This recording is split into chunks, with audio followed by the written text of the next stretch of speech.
My main purpose is to visit TSMC. As you know, we have a next generation architecture called Rubin. And Rubin is very advanced. And we have now taped out 6 brand new chips to TSMC. New CPU, new GPU, new scale-up NVLink switch, new networking chip, new networking switch, and our silicon photonics processor. So all of these chips are now in TSMC's fab, and I came to thank all of their operations people for working so hard for me. The rumor kept coming out. Can you tell us what H20, I'm very grateful that the U.S. government, the Trump administration, has approved licenses for us to export H20s to China. Recently, China asked some questions about some security backdoors in our chips. We have made very clear and put to rest that H20 has no security backdoors. There are no such things. There never has. And so hopefully the response that we've given to the Chinese government will be sufficient. We're in discussions with them. We're surprised by that. As you know, they requested and urged us to secure licenses for the H20s for some time. And I've worked quite hard to help them secure the licenses. And so hopefully this will be resolved.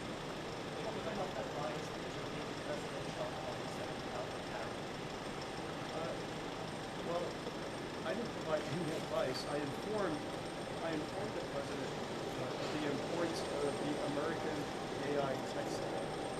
This is the beginning of a new industrial revolution.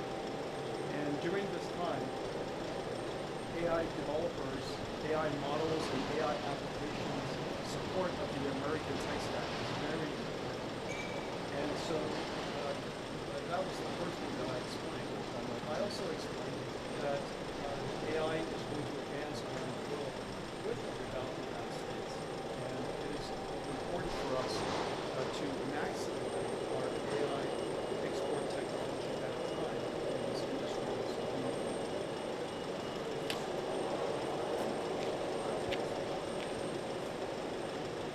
I'm sorry, what was the question?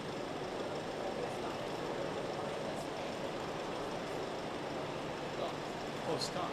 Well, first of all, I think TSMC is one of the greatest companies in the history of humanity.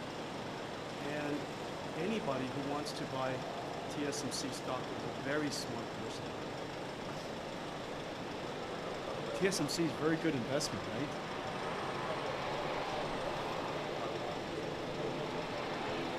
We are still working with the government. I hope that the local government will resolve all of the necessary issues so that we can start building.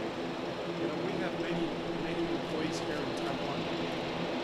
We're growing here in Taiwan because our supply chain is so busy here. We're working with chip companies, system vendors, and system makers all over Taiwan. And everybody is working so hard for us. We need a lot of engineers to work alongside them. And so I'm hoping that the government will resolve whatever issues they have so that we can start building NVIDIA Constellation here. And our employees are really looking forward to it.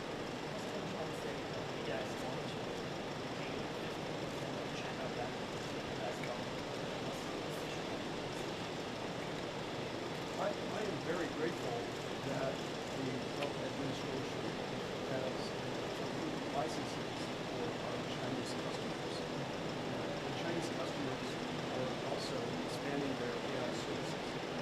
And so the demand, I believe, is quite great. And so the ability to ship products to H20s to China is very much appreciated. So I'm grateful that the licenses are here. Shipping H20s to China is not a national security concern. It's great for America and it's great for China.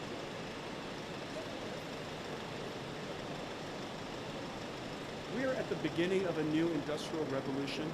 as you know, AI is going to be everywhere. Every society, every company, every individual will use AI. It will increase every industry's productivity. It will create a whole bunch of new applications that the world's never seen before. And this new industry requires a factory like an AI factory. And this will power a new infrastructure around the world. This is an excellent opportunity for Taiwan. Last at Computex, I announced that we are building an AI factory with Foxconn. And it will be Taiwan's first AI factory, but it will not be the last. And these AI factories will need energy. And without energy, there's no industrial growth. Without energy, there's no vibrancy. That's why humans need energy, industries need energy, cars need energy. We need energy to move the world. And so this is a great new opportunity for Taiwan. I really do hope that every form of energy will be explored. There are excellent technologies now for clean carbon. There's excellent technologies for sustainable energy, solar and wind, and nuclear is an excellent option. Some persons NVIDIA is going to invent a new version of China cheese called B30. Is that right? Well, offering a new product to China for the data center, AI data centers, the follow-on to H20. That's not our decision to make. It's up to, of course, the United States government. And we're in dialogue with them, but it's too soon to.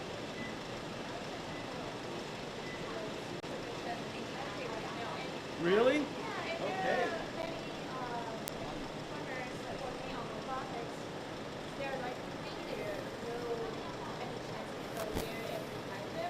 You know, I'm only going to be here for a few hours.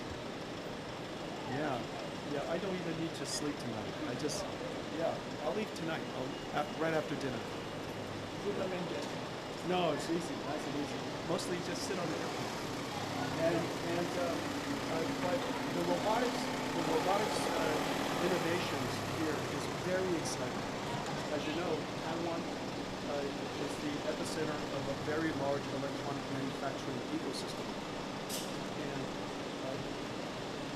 the great companies in Taiwan are incredible in manufacturing electronics around the world.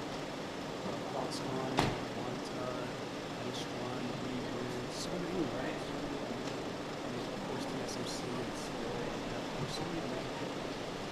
And so all of these companies will benefit from the next revolution in artificial intelligence, which is robotics. And this is the technology is moving very, very quickly, and I'm very excited about it.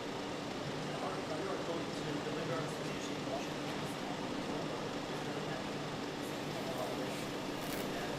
because it seems like the first time to go to GTC number in Washington. We're going to host GTC in Washington, D.C., our nation's capital, for the first time. And of course, there are many important topics to talk about. One is artificial intelligence in every field of science, whether, of course, we all speak about OpenAI and Gemini and Robotics and XAI and all of the chatbots that are being created, which is incredibly important. And it's the foundation of other forms of AI.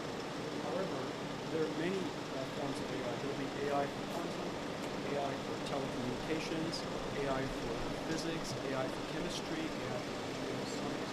There will be AI for a lot of different fields of our industries.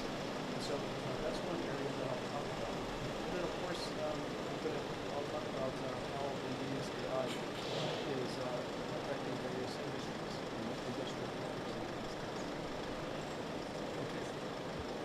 就是呢，辉达警长黄仁勋传出说，在今天早上将会再度来台，那么班机预估在9点20分就会抵达。所以我们看到目前他的私人飞机其实已经开始起飞。那么在这期间呢，我们知道今年他已经多次来到台湾，而且在今年第一次就是1月14号的时候是参加辉达的尾牙，那么在5月的时候就来参加电脑展，当时是再度的重现了赵元宴。那么同时时呢，当时也有公布了北市科的总部公祭。那么另外呢，在今天来说，到底它会公布什么样的消息？现在大家都非常的关注。不过我们知道在目前来说，市场上有非常多的消息，包含像是现在呢，他们的 H20的晶片，大陆似乎有阻挡企业要来采购，所以这一次他来到台湾，是不是有相关的消息要来公布，是受到大家的关注。而再一次的会面见到哪些人，包含像是台积电的创办人是否会再见面，还有像是供应链像鸿海，还有像是伟创等等的大佬们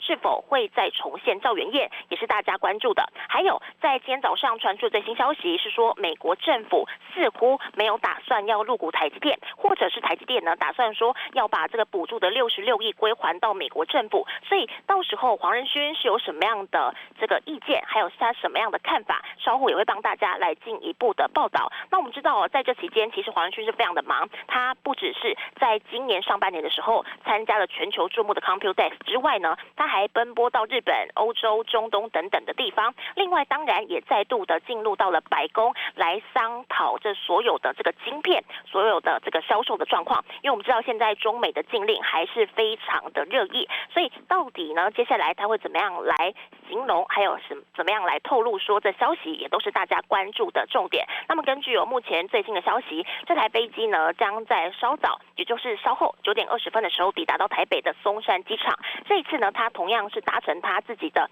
私人飞机。那么外传说这一次的行程有可能是跟辉达的矽光子交换机年底要上市，还有现在的 GB300、GB200 的伺服器不断的都在出货的计划是有关联的。另外呢，大家也关注的是北市科，现在似乎有望在9月底前就会来签约，是否也是这一次黄仁勋来台的原因之一？稍后我们会有更详细的报道，时间再交还棚内。想看最完整的新闻内容，记得下载 Tvbs 新闻网 APP。